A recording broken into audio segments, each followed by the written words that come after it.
I'm convinced that I'm a child of God.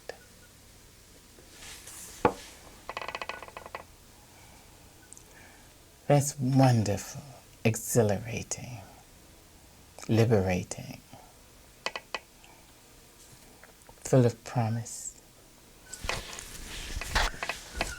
The burden which goes along with that is that I'm convinced that everybody else are children of God. Even the bad ones. The very bad bastards. The bastards.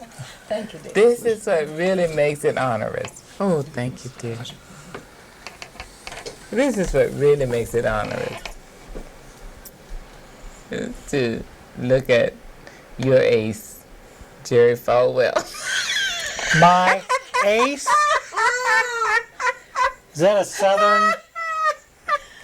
a southern mispronunciation for ASS?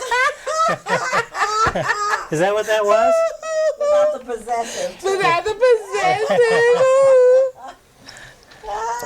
But I had to Mr. look. Snake? Mr. Whatever. I have to say, my belief, I'm informed that there is no place that God is not. I am formed by it. I'm not just told that. I believe that. I know that to be so. I know it as far as I know anything. So the brutes and the bigots and the batterers and the bastards are also children of God. And that's where the onerous burden comes in for me as a practicing Christian, to try to keep in mind, not grit my teeth until they break off into little stubs. Is that these two are children of God. Now, This is more than a God with a sense of humor. Huh? that could only come from a God with a sense of humor. Are you kidding? I don't know. That's not Oh, too no. funny to me, I'm telling you. Oh, no. But, I mean, it's not supposed to always be funny, huh? Funny strange. Funny, strange, funny, bizarre, and funny, I gotcha. Funny, God says, I gotcha. Gotcha that time. Woo. Nah. Good. Yeah, right. So, I'm a practicing Christian. And that's hard work. And I blew it all the time. But I'm serious. And I'd like to be better. And I try to be better. It's not that I just say I blow it all the time, and so I'm going to blow it all the time. I don't relax. What is religion? What does religion say to you? Maya, It is not, this is what yeah, Maya, yeah. don't blow it all the time. Yeah, religion. Well, the word itself is so amorphous. I mean, I don't know what it really means. But my love of God, if that's what religion means, rather than dogma, rather than theology and religiosity, if it means my humbleness to God, then what it really means is my humbleness to my brother and sister, to my fellow human beings. Then what it says to me is at once, I will not be walked on. Being humble doesn't mean one has to be a mat, you know. In fact, just the opposite.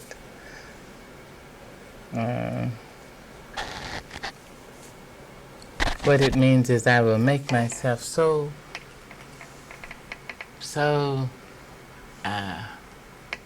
fine that I will be of use to you. Now, I do believe that anybody who can't be used is useless. I make myself useful. I will be cheerful and funny and bright and a good cook, and I would write well, and I would try for what I can do, and I would do what I can do, and I would be useful and be an instrument of God. I don't know. I want to laugh a lot. That's really. And get through this life and leave this life and have some younger people say, I know better, I've done better, I've become wiser. My life is not so onerous because this woman lived. Mm-hmm. That's beautiful.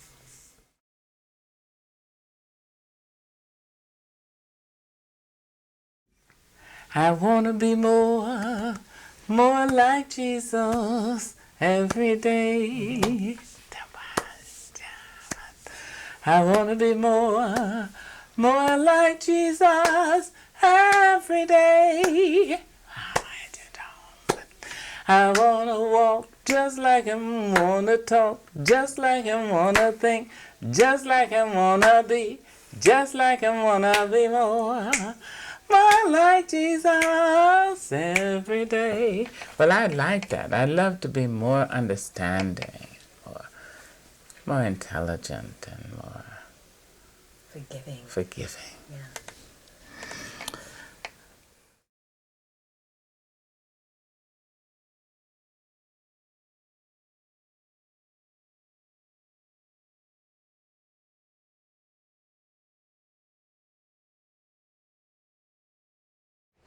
I was very fortunate to grow up in a family with a history of activist involvement.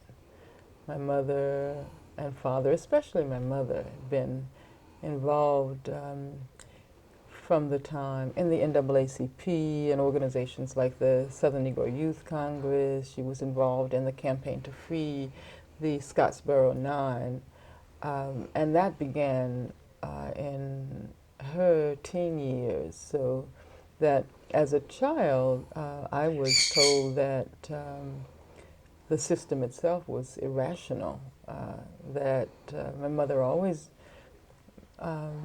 made it very clear to me and my sister and brothers that that was not the way things were supposed to be, and that eventually they would change. And also that all white people were not the racists that the white people surrounding us in Birmingham were.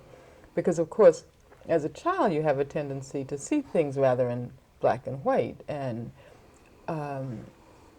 I can remember very clearly thinking that white people had some very serious problems, not being able to understand the essential humanity linking us. And I did come to see white people as a kind of another species.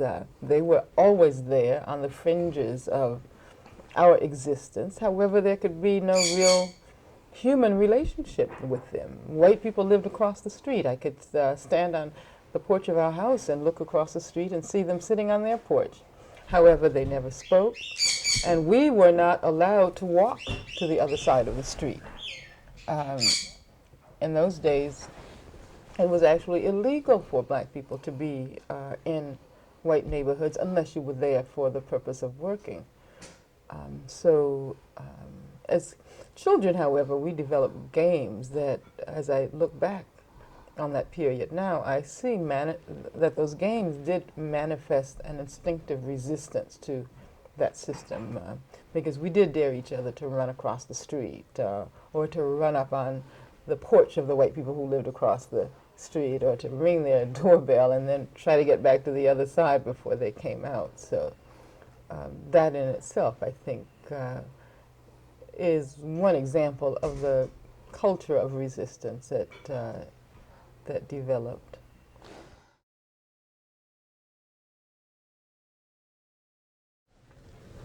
It was actually quite complex, but essentially, because the black community did not mirror the hierarchical structures of gender politics in the larger society. Historically, black women have been in the forefront. Black women have given leadership to the movement. As a matter of fact, if you examine historically in this country the percentage of black women who have been in leadership positions, politically, economically, etc., you'll find that the situation is entirely different from the larger white society. And of course, there's a reason why that is the case. However, if one assumes that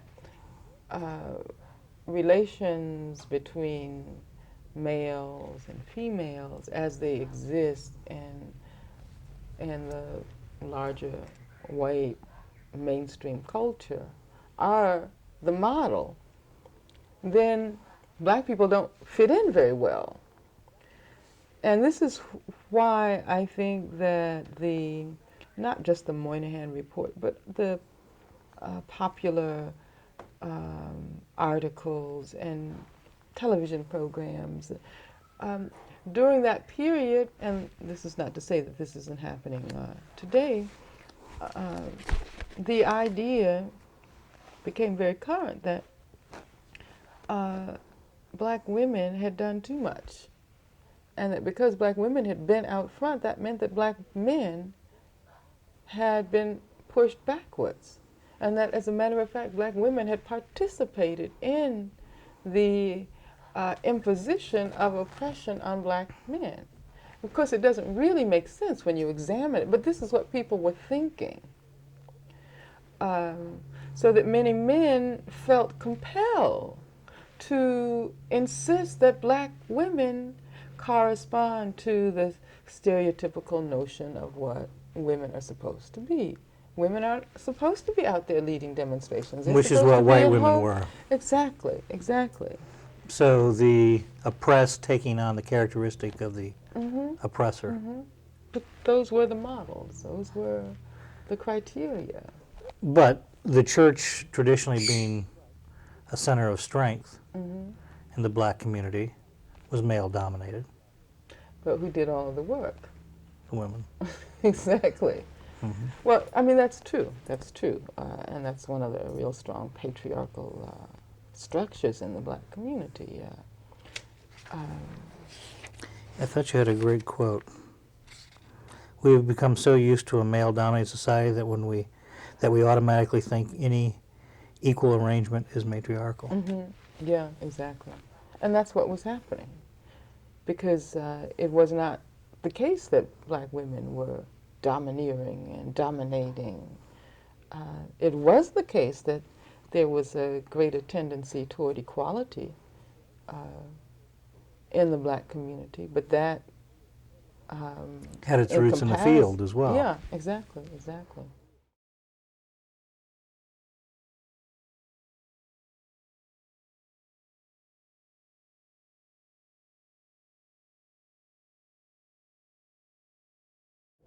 I am an example of what one can do when one decides that they can do better, or that they're not going to live a certain way. I'm sure I was destined to, some people would have thought that I would have ended up on welfare, drug addict, or dead, or with major psychological problems. I did just the opposite of that. But why you? Because again, if you just go through everything, you would say, look, this child is destined That's right. for death, is destined for drugs. That's I mean, what happened? Why you? What was going on inside you? Or why did Bertha Gilkey not only say that I'm going to be in control of my life, I'm going to get a huge segment of society in control of their life? Well, I guess it started back at the age, because most black people have a very strong religious backing. I have a very strong religious background. I grew up in a very religious home, And when I came to St. Louis, I joined church and I sang in a choir, a group, and that is one thing that kept me, I'm sure. I have to believe that. I believe that. The other thing is I had mentors. At the age of 14 years old, I was involved in the welfare rights, marched because my mother was on welfare and she couldn't be active because she had so many children. So many little ones just kept coming. So I was her legs, her arms. I used to go to all the meetings for my mother in Cochran. So they elected me as a co-captain in my building, even though, because my mother could not become involved. So at the age of 16 years old, I became involved in where I lived. A lady by the name of Mabel Coney, who's now the manager of Cochran, was my mentor. She drugged me to all the meetings and kept me involved in what was going on in Cochran. I participated in the rent strike in St. Louis. I was not a rent strike leader. I was out there organizing, picketing.